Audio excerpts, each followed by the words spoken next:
अन्य महानुभाव, सभी अतिथिगण, यहां उपस्थित अन्य महानुभाव, देवी और सज्जनों, आप सभी को भारत ड्रोन महोत्सव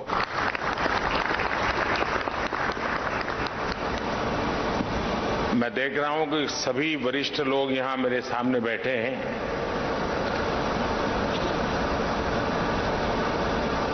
मुझे आने में विलंब हो गया। विलंब इसलिए नहीं हुआ कि मैं देर से आया, यहां तो मैं समय पर आ गया था, लेकिन ये ड्रोन की जो प्रदर्शनी लगी है उसे देखने में मेरा मन ऐसा लग गया कि मेरा समय का ध्यान नहीं रहा। इतना लेट आया, फिर भी मैं मुश्किल से 10% चीजों को देख पाया, और मैं इतना प्रभावित हुआ। अच्छा होता मेरे पास समय होता, मैं पूरा एक एक स्टॉल पे जाता, हर नौजवानों ने जो काम किया है उसको देखता, उनकी कथा सुनता। सब तो नहीं कर पाया, लेकिन जो भी मैं कर पाया, मैं आप सबसे आग्रह करूंगा, मैं सरकार के भी सभी विभागों से आग्रह करूंगा कि आपके अलग अलग स्तर के जितने अधिकारी हैं जो पॉलिसी मेकिंग में जिनका रोल रहता है, वे जरूर 2-3 घंटे यहां निकालें, एक एक चीज को समझने की कोशिश करें। यहां उनको टेक्नोलॉजी को देखने को मिलेगा और उनको अपने दफ्तर में ये पता चलेगा कि ये टेक्नोलॉजी अपने यहां ऐसे उपयोग में हो सकती है। यानी गवर्नेंस में भी अनेक ऐसे इनिशिएटिव हैं जो हम इसके आधार पर चला सकते हैं। लेकिन मैं वाकई मैं कहता हूं कि मेरे लिए एक बहुत ही सुखद अनुभव रहा आज, और भारत के नौजवान, और मैं हैरान, खुशी इस बात की होती थी कि जिन जिन स्टॉल पे गया तो वो बड़े गर्व से कहता था, साहब ये मेक इन इंडिया है, कि सब हमने बनाया है।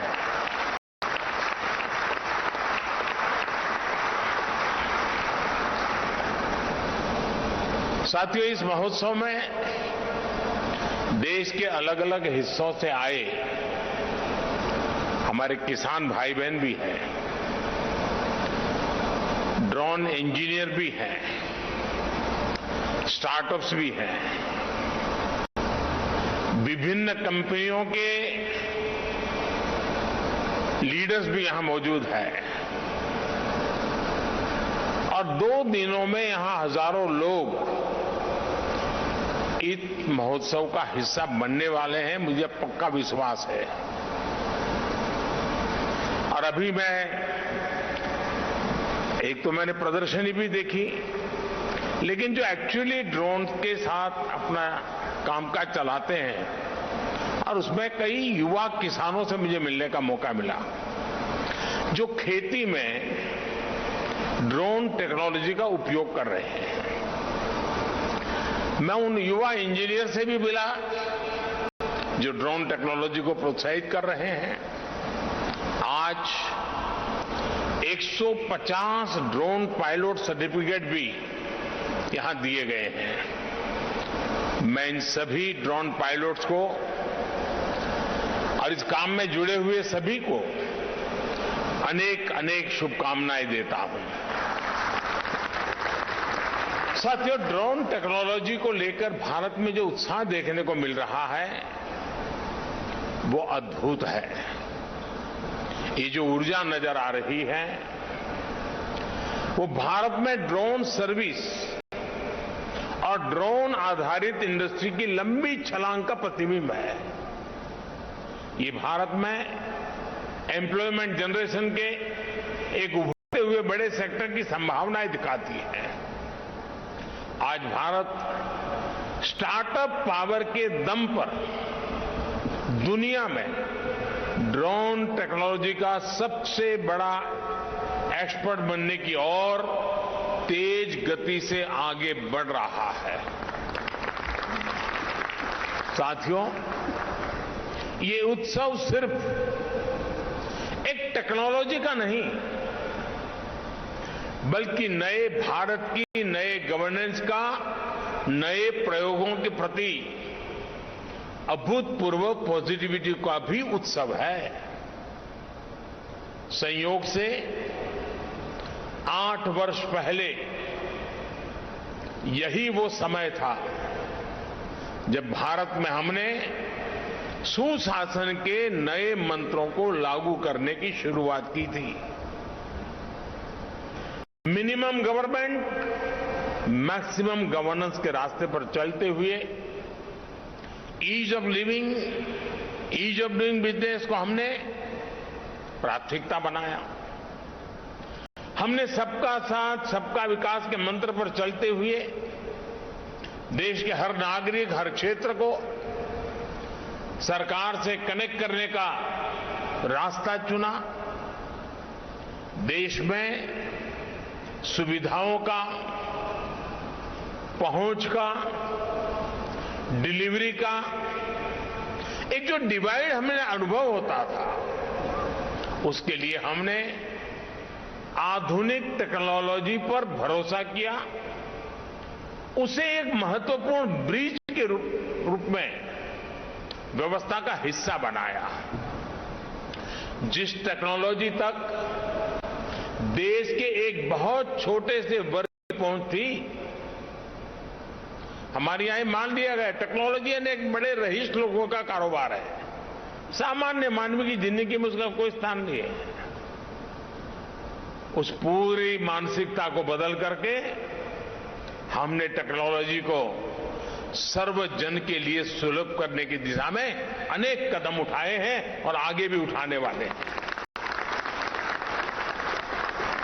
साथियों, जब टेक्नोलॉजी की बात आती है तो हमने देखा है हमारे यहां कुछ लोग टेक्नोलॉजी का डर दिखाकर उसे नकारने का प्रयास भी करते हैं।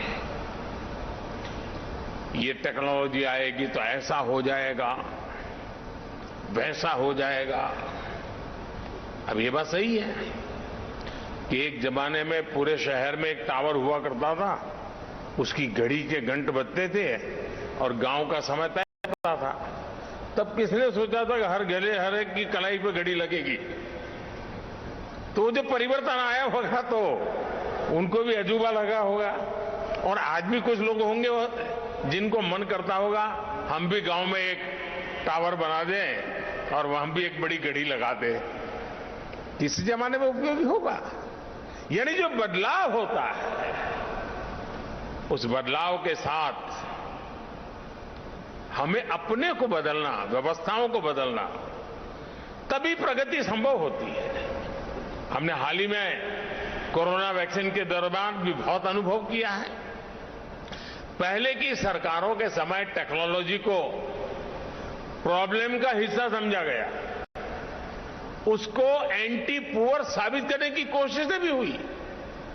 इस कारण 2014 से पहले गवर्नेंस में टेक्नोलॉजी के उपयोग को लेकर एक प्रकार से उदासीनता का ही वातावरण रहा। किसी ने इक्के दुक्के व्यक्ति ने अपनी रुचि के अनुसार कर लिया तो कर लिया, व्यवस्था का स्वभाव नहीं बना। इसका सबसे अधिक नुकसान देश के गरीब को हुआ है, देश के वंचित को हुआ है, देश के मिडिल क्लास को हुआ है, और जो एस्पिरेशंस के जज्बे से भरे हुए लोग थे उनको निराशा की गर्त में जिंदगी गुजारने के लिए मजबूर होना पड़ा है। साथियों, हम इस बात का इनकार नहीं करते कि नई टेक्नोलॉजी डिसरप्शन लाती है, वो नए माध्यम खोजती है, वो नए अध्याय लिखती है, वो नए रास्ते, नई व्यवस्था भी बनाती है। हम सभी ने वो दौर देखा है कि जीवन से जुड़े कितने ही आसान विषयों को कितना मुश्किल बना दिया गया था। मुझे नहीं पता कि आप में से कितने लोगों ने बचपन में राशन की दुकान पर अनाज के लिए, केरोसिन के लिए, चीनी के लिए लाइन लगाई होगी। लेकिन एक समय ऐसा था कि घंटों इसी काम में लाइन में लगे हुए गुजर जाते थे। और मुझे तो अपना बचपन याद है कि हमेशा एक डर रहता था कि कहीं ऐसा तो नहीं कि मेरा नंबर आने तक अनाज खत्म हो जाएगा, दुकान बंद होने का समय तो नहीं हो जाएगा। ये डर 7-8 साल पहले हर गरीब के जीवन में रहा ही रहा होगा। लेकिन मुझे संतोष है कि आज टेक्नोलॉजी की मदद से हमने इस डर को समाप्त कर दिया है। लेकिन मुझे संतोष है कि आज टेक्नोलॉजी की मदद से हमने इस डर को समाप्त कर दिया है। अब लोगों में एक भरोसा है कि जो उनके हक का है वो उन्हें मिलेगा ही मिलेगा। टेक्नोलॉजी ने लास्ट माइल डिलीवरी को सुनिश्चित करने में, सैचुरेशन के विजन को आगे बढ़ाने में बहुत बड़ी मदद की है। और मैं जानता हूं कि हम इसी गति से आगे बढ़कर अंत्योदय के लक्ष्य को प्राप्त कर सकते हैं। बीते 7-8 वर्षों का अनुभव मेरा विश्वास और मजबूत करता है। मेरा भरोसा बढ़ता जा रहा है। जनधन, आधार और मोबाइल की त्रिशक्ति, जैम, इस ट्रिनिटी की वजह से आज हम देश भर में पूरी पारदर्शिता के साथ गरीब को उसके हक की चीजें, जैसे राशन जैसी बातें, हम पहुंचा पाए हैं। इस महामारी के दौरान भी हमने 80 करोड़ गरीबों को मुफ्त राशन सुनिश्चित किया है। साथियों, ये हमारे टेक्नोलॉजी सॉल्यूशन की करेक्टली डिजाइन करने, एफिशिएंटली डेवलप करने और प्रॉपरली इंप्लीमेंट करने की शक्ति है कि आज भारत दुनिया का सबसे बड़ा वैक्सीनेशन अभियान सफलता से चला रहा है। आज देश ने जो रॉबर्ट्स यूपीआई फ्रेमवर्क डेवलप किया है, उसकी मदद से लाखों करोड़ रुपए गरीब के बैंक खाते में सीधे ट्रांसफर हो रहे हैं। महिलाओं को, किसानों को, विद्यार्थियों को अब सीधे सरकार से मदद मिल रही है। 21वीं सदी के नए भारत में, युवा भारत में हमने देश को नई स्ट्रेंथ देने के लिए, स्पीड और स्केल देने के लिए टेक्नोलॉजी को अहम टूल बनाया है। आज हम टेक्नोलॉजी से जुड़े सही सॉल्यूशन डेवलप कर रहे हैं और उनको स्केल अप करने का कौशल भी हमने विकसित किया है।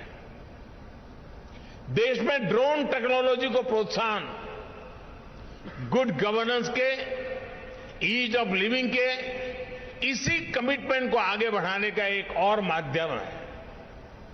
ड्रोन के रूप में हमारे पास एक और ऐसा स्मार्ट टूल आ गया है जो बहुत जल्द सामान्य से सामान्य भारतीय के जीवन का हिस्सा बनने जा रहा है।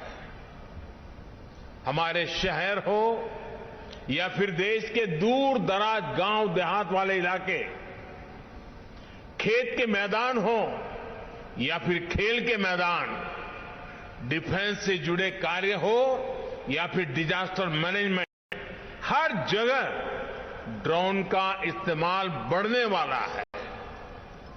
इसी तरह टूरिज्म सेक्टर हो, मीडिया हो, फिल्म इंडस्ट्री हो, ड्रोन इन क्षेत्रों में क्वालिटी और कंटेंट दोनों को बढ़ाने में मदद करेगा। अभी जितना इस्तेमाल हो रहा है ड्रोन का, उससे कहीं ज्यादा इस्तेमाल हम आने वाले दिनों में देखने वाले हैं। मैं सरकार में हर महीने एक प्रगति कार्यक्रम चलाता हूं। सभी राज्यों के मुख्य सचिव स्क्रीन पर होते हैं, टीवी के,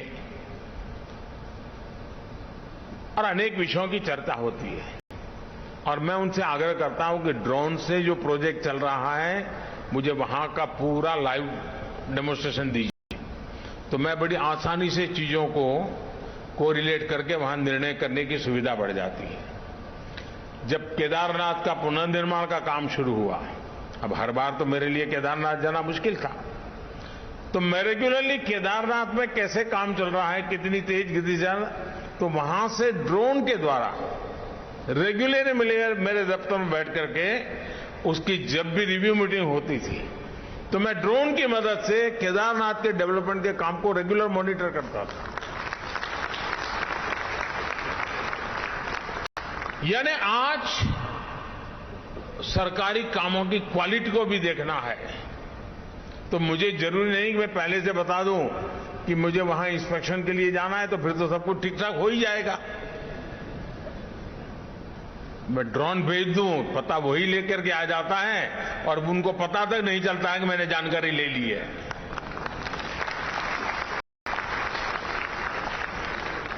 साथियों, गांव में भी किसान के जीवन को आधुनिक, सुविधाजनक, अधिक संपन्न बनाने में भी ड्रोन टेक्नोलॉजी महत्वपूर्ण भूमिका निभाने वाली है।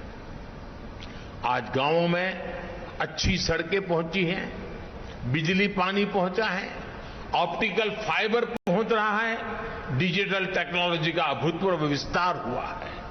लेकिन फिर भी गांव में जमीन से जुड़े, खेती से जुड़े अधिकतर काम के लिए पुराने सिस्टम से काम चलाना पड़ता है। उस पुराने सिस्टम में हर प्रकार का वेस्टेज है, परेशानियां भी बहुत हैं और प्रोडक्टिविटी तो पता नहीं, तय ही नहीं कर पाते कुछ हुआ कि नहीं हुआ। इसका सबसे अधिक नुकसान हमारे गांव के लोगों को होता है, हमारे किसानों को होता है, और उसमें भी ज्यादा हमारे छोटे किसानों को होता है। छोटे किसान की जमीन और उसके संसाधन इतने नहीं होते कि वो विवादों को चुनौती दे पाए और कोर्ट कचहरी के अंदर चक्कर काट पाए। अब देखिए, लैंड रिकॉर्ड से लेकर सूखा, बाढ़ राहत में, फसल के डैमेज तक हर जगह रेवेन्यू डिपार्टमेंट के कर्मचारियों पर ही व्यवस्था निर्भर है। ह्यूमन इंटरफेस जितना अधिक है उतना ही अधिक भरोसे की भी कमी हो जाती है और उसी में से विवाद पैदा होते हैं। विवाद होते हैं तो समय और धन की बर्बादी भी होती है। इंसान के अंदाजे से आकलन होते हैं तो उतना सटीक अंदाजा भी नहीं लग पाता। इन सारी मुश्किलों से पार पाने का ड्रोन अपने आप में एक सशक्त, प्रभावी माध्यम के रूप में एक नया टूल हमारे सामने आया है। साथियों, ड्रोन टेक्नोलॉजी कैसे एक बड़ी क्रांति का आधार बन रही है, इसका एक उदाहरण पीएम स्वामित्व योजना भी है। इस योजना के तहत पहली बार देश के गांवों की हर प्रॉपर्टी की डिजिटल मैपिंग की जा रही है। डिजिटल प्रॉपर्टी कार्ड लोगों को दिए जा रहे हैं। इसमें ह्यूमन इंटरवेंशन कम हुआ है और भेदभाव की गुंजाइश खत्म हुई है। इसमें बड़ी भूमिका ड्रोन की रही है। थोड़ी देर पहले मुझे भी स्वामित्व ड्रोन उड़ाने का, उसकी टेक्नोलॉजी समझने का अवसर मिला है। थोड़ी देर उसके कारण भी शायद लग गई। मुझे खुशी है कि ड्रोन की मदद से अभी तक देश में लगभग 65 लाख प्रॉपर्टी कार्ड जनरेट हो चुके हैं और जिसको ये कार्ड मिल गया है उसको संतोष है कि हां, मेरे पास मेरा जितनी जमीन है मेरे पास सही डिटेल मिल गई। पूरे संतोष के साथ उन्होंने इस बात को कहा है। वरना हमारे यहां अगर छोटी सी जगह की नपाई भी होती है तो उसमें सहमति बनाने के लिए सालों साल लग जाते हैं। साथियों, आज हम देख रहे हैं कि हमारे किसान ड्रोन टेक्नोलॉजी की तरफ तेजी से आकर्षित हो रहे हैं। उनमें एक उत्साह दिख रहा है, वो इसे अपनाने के लिए तैयार है। ये ऐसे ही नहीं हुआ है, ये इसलिए है क्योंकि पिछले 7-8 साल में जिस तरह कृषि क्षेत्र में टेक्नोलॉजी का इस्तेमाल बढ़ाया गया है, उस वजह से टेक्नोलॉजी किसानों के लिए हवा नहीं रह गई है। और एक बार किसान उसको देखता है, थोड़ा अपने हिसाब से उसका लेखा जोखा कर लेता है, और अगर उसका विश्वास बैठ गया तो स्वीकार करने में देर नहीं करता है। अभी मैं बाहर जब किसानों से बात कर रहा था तो मध्य प्रदेश के एक इंजीनियर मुझे बता रहे थे कि मुझे तो लोग अब ड्रोन वाला करके ये बुलाते, बोले मैं इंजीनियर हुआ लेकिन अब तो मेरी पहचान ड्रोन वाले की हो गई है। उन्होंने मुझे कहा कि साहब देखिए, मैंने उनको कहा कि आप क्या भविष्य क्या देखते हैं, तो उन्होंने मुझे कहा साहब देखिए, जो पल्सीज मामला है ना हमारे यहां, उसकी खेती बढ़ेगी और उसमें कारण एक ड्रोन होगा। मैंने कहा कैसे? उन्होंने कहा साहब पल्सीज की खेती होती है तब उसकी फसल की ऊंचाई ज्यादा हो जाती है, तो किसान अंदर जाकर के दवाई बवाई के लिए उसका मन नहीं करता है, मैं कहां जाऊंगा, वो छिड़काव करता, आधी तो मेरे शरीर में पड़ती है, और बोले इसलिए उस फसल की तरफ वो जाता ही नहीं है। बोले अब ड्रोन के कारण ऐसी जो फसलें हैं जो मनुष्य की ऊंचाई से भी कभी कभी ऊंची होती हैं, ड्रोन के कारण उसकी देखभाल, उसकी दवाई का छिड़काव बोले इतना आसान होने वाला है कि हमारे देश का किसान आसानी से पल्सीज की खेती की तरफ जाएगा। अब ये एक व्यक्ति गांव के अंदर किसानों के साथ जुड़ने के साथ काम करता है तो चीजें कैसी बदलाव आता है, उसका अनुभव उसका सुनने को मिलता है। साथियों, आज हम जो एग्रीकल्चर सेक्टर में टेक्नोलॉजी को लाने का प्रयास किए, सॉइल हेल्थ कार्ड, ये अपने आप में हमारे किसानों के लिए बहुत बड़ी ताकत बन के उभरा है। और मैं तो चाहूंगा जैसे ये ड्रोन की सेवाएं हैं, गांव गांव सॉइल टेस्टिंग की लैब बन सकती है, नए रोजगार के क्षेत्र खुल सकते हैं, और किसान अपना हर वर्ष सॉइल टेस्टिंग करा करके तय कर सकता है कि मेरी मिट्टी में ये आवश्यकता है, ये जरूरत है। माइक्रो इरिगेशन, स्प्रिंकलर, ये सारी बातें आधुनिक सिंचाई व्यवस्था का हिस्सा बन रही है। अब देखिए फसल बीमा योजना, अब फसल बीमा योजना के अंदर सबसे बड़ा काम हमारी जीपीएस जैसी तकनीक का उपयोग हो, इनाम जैसी डिजिटल मंडी की व्यवस्था हो, नीम कोटेड यूरिया हो, या फिर टेक्नोलॉजी के माध्यम से सीधे किसानों के खाते में पैसा जमा करने की बात हो। बीते 8 साल में जो ये प्रयास हुए हैं, उसने किसानों का टेक्नोलॉजी के प्रति भरोसा बहुत ज्यादा बढ़ा दिया है। आज देश का किसान टेक्नोलॉजी के साथ कहीं ज्यादा कंफर्टेबल है, उसे ज्यादा आसानी से अपना रहा है। अब ड्रोन टेक्नोलॉजी हमारे कृषि सेक्टर को दूसरे लेवल पर ले जाने वाली है।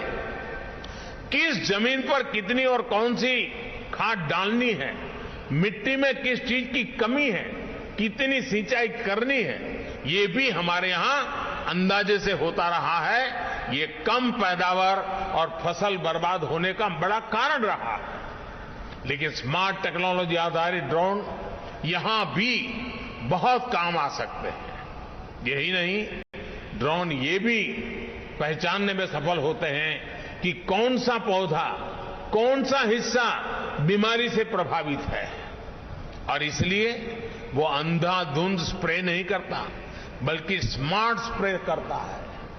इससे महंगी दवाओं का खर्च भी बचता है। यानी ड्रोन तकनीक से छोटे किसान को ताकत भी मिलेगी, तेजी भी मिलेगी, और छोटे किसान की तरक्की भी सुनिश्चित होगी। और आज जब हम आजादी का अमृत महोत्सव मना रहे हैं, तो मेरा भी यही सपना है कि भारत में हर हाथ में स्मार्टफोन हो, हर खेत में ड्रोन हो, और हर घर में समृद्धि हो। साथियों, हम देश के गांव-गांव में हेल्थ एंड वेलनेस सेंटर्स का नेटवर्क सशक्त कर रहे हैं, टेलीमेडिसिन को प्रमोट कर रहे हैं, लेकिन गांवों में दवाओं और दूसरी सामान की डिलीवरी एक बड़ी चुनौती रही। इसमें भी ड्रोन से डिलीवरी बहुत कम, यानी बहुत कम समय में और तेज गति से डिलीवरी होने की संभावना बनने वाली है। ड्रोन से कोविड वैक्सीन की डिलीवरी से इसका फायदा हमने अनुभव भी किया है। ये दूर सुदूर के आदिवासी, पहाड़ी, दुर्गम क्षेत्रों तक उत्तम स्वास्थ्य सेवाएं पहुंचाने में बहुत मददगार सिद्ध हो सकता है। साथियों, टेक्नोलॉजी का एक और पक्ष है जिस पर मैं आपका ध्यान जरूर आकर्षित करना चाहता हूं। पहले के समय में टेक्नोलॉजी और उससे हुए इन्वेंशन एलिट क्लास के लिए माने जाते थे। आज हम टेक्नोलॉजी को सबसे पहले मासिस को उपलब्ध करा रहे हैं। ड्रोन टेक्नोलॉजी भी एक उदाहरण है। कुछ महीने पहले तक ड्रोन पर बहुत सारे रिस्ट्रिक्शन थे। हमने बहुत ही कम समय में अधिकतर रिस्ट्रिक्शन को हटा दिया है। हम पीएलआई जैसी स्कीम के जरिए भारत में ड्रोन मैन्युफैक्चरिंग का एक सशक्त इकोसिस्टम बनाने की तरफ भी बढ़ रहे हैं। टेक्नोलॉजी जब मासिस के बीच में जाती है तो उसके इस्तेमाल की संभावनाएं भी ज्यादा से ज्यादा बढ़ जाती है। आज हमारे किसान, हमारे स्टूडेंट, हमारे स्टार्टअप ड्रोन से क्या क्या कर सकते हैं, इसकी नई नई संभावनाओं को तलाशने लगे हुए हैं। ड्रोन अब किसानों के पास जा रहा है, गांव में जा रहा है, तो भविष्य में विभिन्न कार्यों में ज्यादा इस्तेमाल की संभावना भी बढ़ी है। आप देखिएगा, अब शहरों में ही नहीं, गांव देहात में भी ड्रोन के तरह तरह के उपयोग निकलेंगे। हमारे देशवासी इसमें और इनोवेशन करेंगे। मुझे विश्वास है आने वाले दिनों में ड्रोन टेक्नोलॉजी में और एक्सपेरिमेंट होंगे, इसके नए नए इस्तेमाल होंगे। साथियों, भारत की ऐसी ही संभावनाओं, ऐसी ही स्केल को टैप करने के लिए आज मैं देश और दुनिया के सभी इन्वेस्टर्स को फिर आमंत्रित करता हूं। ये भारत के लिए भी और दुनिया के लिए भी यहां से बेहतरीन ड्रोन टेक्नोलॉजी के निर्माण का सही समय है। मैं एक्सपर्ट से, टेक्नोलॉजी की दुनिया के लोगों से भी अपील करूंगा कि ड्रोन टेक्नोलॉजी का ज्यादा से ज्यादा विस्तार करें, उसे ज्यादा से ज्यादा लोगों तक लेकर जाएं। मैं देश के सभी युवाओं से भी आह्वान करूंगा कि ड्रोन के क्षेत्र में नए स्टार्टअप्स के लिए वे आगे आए। हम मिलकर ड्रोन टेक से सामान्य जन को एम्पावर करने में अपनी भूमिका निभाएंगे। और मुझे विश्वास है अब पुलिस के काम में भी सुरक्षा की दृष्टि से ड्रोन बहुत बड़ी सेवा कर पाएगा। बड़े बड़े जैसे कुंभ मेले जैसे अवसर होते हैं, बहुत बड़ी मात्रा में ड्रोन से मदद मिल सकती है। कहीं ट्रैफिक जाम की समस्याएं हैं, ड्रोन से सॉल्यूशन निकाले जा सकते हैं। यानी इतनी आसानी से इन चीजों का उपयोग होने वाला है। हमें इन टेक्नोलॉजी के साथ अपनी व्यवस्थाओं को जोड़ना है, और जितना इन व्यवस्थाओं के साथ जोड़ेंगे, मुझे बराबर याद, मैं आज यहां देख रहा था कि वो ड्रोन से जंगलों में पेड़ उगाने के लिए जो सीड्स हैं उसकी गोली बना करके ऊपर से ड्रॉप करते हैं। जब ड्रोन नहीं था तो मैंने एक प्रयोग किया था। मेरे तो सारे देसी प्रयोग होते हैं क्योंकि उस समय तो टेक्नोलॉजी नहीं थी। मैं चाहता था, जब मैं गुजरात में मुख्यमंत्री साहब थे, जो हमारे कुछ पहाड़ है, लोग वहां जाएंगे, पेड़ पौधे लगाएंगे, तो जरा मुश्किल काम है आशा करना। तो मैंने क्या किया, मैंने जो गैस के गुब्बारे होते हैं जो हवा में उड़ते हैं, मैंने गैस के गुब्बारे वालों की मदद ली और मैंने कहा कि उस गुब्बारे में सीड्स डाल दीजिए और ये जो पहाड़ी हैं वहां जाकर के गुब्बारे छोड़ दीजिए। गुब्बारे जब नीचे गिरेंगे तो सीड्स फैल जाएंगे और जब आसमान से बारिश आएगी, अपना नसीब होगा तो उसमें से पेड़ निकल आएगा। आज ड्रोन से वो बड़ी आसानी से हो रहा है, जियो टैगिंग हो रहा है, वो बीज कहां पर गया उसका जियो टैगिंग हो रहा है और वो बीज वृक्ष में परिवर्तित हो रहा है कि नहीं हो रहा है उसका हिसाब किताब किया जा सकता है। यानी एक प्रकार से मानो फॉरेस्ट फायर हम आसानी से ड्रोन की मदद से हम मॉनिटर कर सकते हैं। छोटी सी भी घटना नजर आती है, हम तुरंत एक्शन ले सकते हैं। यानी कल्पना बाहर की चीजें हम उसके द्वारा कर सकते हैं, हमारी व्यवस्थाओं को विस्तार कर सकते हैं। मुझे विश्वास है कि आज ये ड्रोन महोत्सव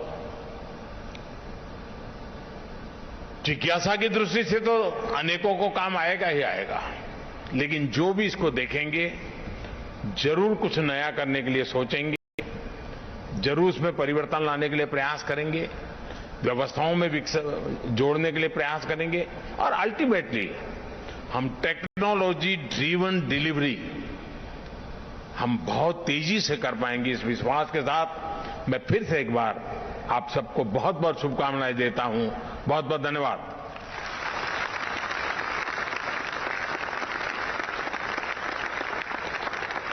धन्यवाद माननीय प्रधानमंत्री जी, आपने भारतीय अस्मिता को नया आसमान दिया है। बहुत बहुत धन्यवाद।